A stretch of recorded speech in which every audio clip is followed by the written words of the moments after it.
The overnight shift in a 911 dispatch center has its own rhythm. It's a low hum of machinery and quiet tension, punctuated by the sharp ring of a life interrupted. In December of 1999, Linda Morales knew this rhythm well. The hours after midnight were a predictable parade of humanity's minor indiscretions.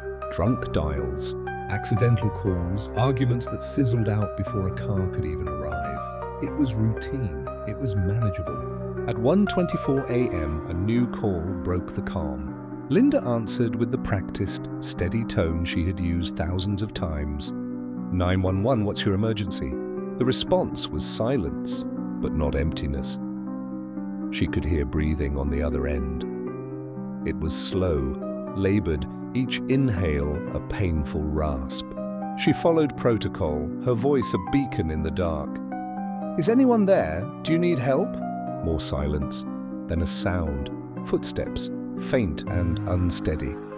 On her screen, the system completed its trace, locking onto a residential address, 1428 Willow Creek Lane. Linda's blood ran cold. That wasn't possible. She remembered that address. 3 years ago, it had been a lead story on the local news, a horrific fire, an entire family lost. The house was gone. Nothing was left but a concrete foundation and a ghost story. Her training warred with her instincts. A call is a call. Dispatching a unit to 1428 Willow Creek, she announced, her voice betraying a slight tremor. The line stayed open. For 6 agonizing minutes, Linda listened to the sounds from a place that shouldn't exist. The footsteps continued, crunching on what sounded like ash and debris. She heard a faint, brushing sound like fabric against a receiver. And underneath it all, a soft, heartbreaking sound, like a child trying to stifle a sob. Then her radio crackled. Dispatch, this is car 22. I'm at the location. There's nothing here. It's an empty lot. The house burned down years ago, just like we thought. As the officer's voice came through her speaker, the call on her screen disconnected. The line went dead. For a moment, there was only the hum of the dispatch center.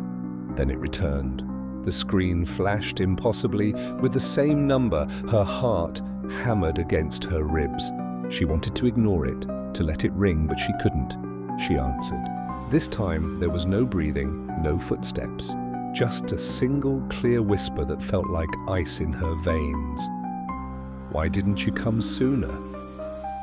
The line disconnected. Linda ripped her headset from her head and threw it on the console. She didn't say a word. She just stood up, walked past her supervisor, and straight out the door into the night. She never returned.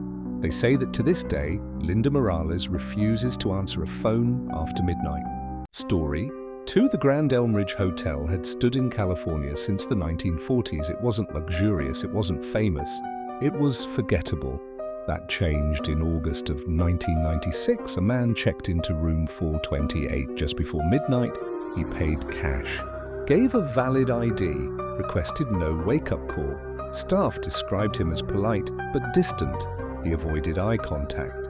He carried no visible luggage, just a small duffel bag.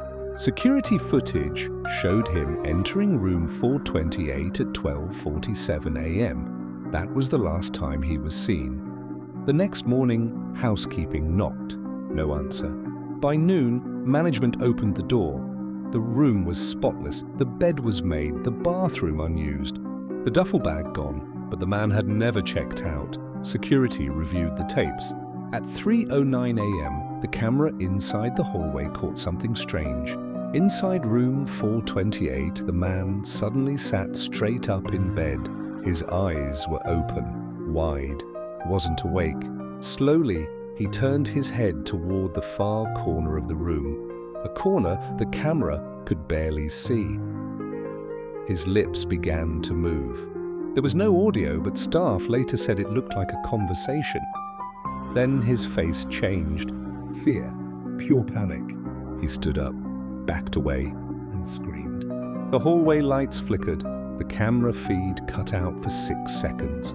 When it returned, The door to room 428 was still closed. The room was empty. No one exited. No alarms sounded. No windows were opened. Police found no evidence of escape. No body, no blood, no explanation. The tape was confiscated. Within a week, room 428 was sealed. The hotel quietly renumbered the floor. Former employees say the tape was destroyed. Others say it still exists, locked away, because everyone who watches it notices the same thing. Just before the man screams, something moves in the corner. In the spring of 1992, Mark and Elaine Thompson moved into a quiet suburban neighborhood in Ohio. It was the kind of place where nothing ever seemed to happen.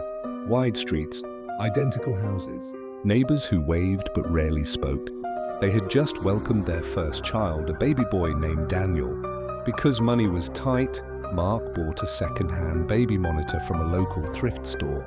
It was old, bulky, and slightly scratched, but the clerk assured him it still worked. The first night was peaceful. The baby slept. The monitor hummed softly.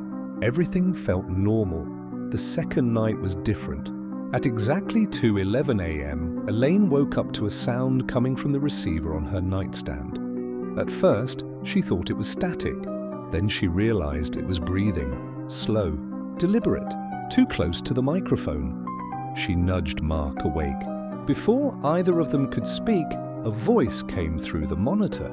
A man's voice, low, rough, whispering. "Elaine!" She froze. The voice continued. "Mark." The receiver slipped from her hand and hit the floor. Mark leapt out of bed and ran down the hallway to the nursery, flipping on lights as he went. Elaine followed, heart pounding so loudly she was sure it could be heard through the walls.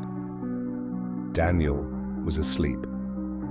The window was locked. The door was closed. Nothing was disturbed. They searched the house, closets, bathroom, basement, nothing. Mark told Elaine it was probably interference. Old devices sometimes picked up stray radio signals. Truckers, ham radios, anything. They tried to believe that. The third night, they turned the monitor off. At 2:11 a.m., it turned itself back on. This time, the whisper was louder, closer. They could hear something else, too. A sound beneath the voice. Crying. Not the baby. A grown man crying softly into the microphone. Police were called the next morning. They tested nearby frequencies. Nothing matched. No one else in the neighborhood owned a device capable of crossing into that monitor's signal. An officer suggested they throw it away. They did. The whispers stopped.